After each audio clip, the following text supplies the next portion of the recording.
கண்ணு மொழி காக்காமுள்ள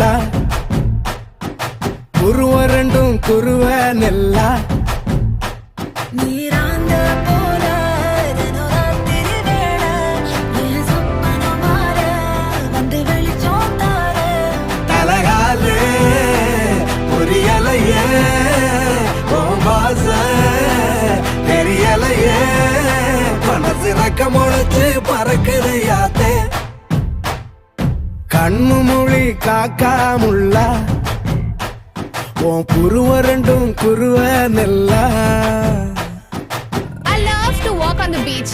The best thing about beach is I love the sunrises. நம்ம client ஒருத்தர் கன்னியாகுமரியில இருக்கிறாரு. He have a resort there. Sunrise, sunset, both at same place. நடுவுல திருவள்ளுவர் வேற இருப்பாப்ல. Oh. Shall we go? போய் போட்டோ எடுத்து அனுப்பு. I'll put it on Instagram. Very nice. நேசத்துக்கும் பாசத்துக்கும்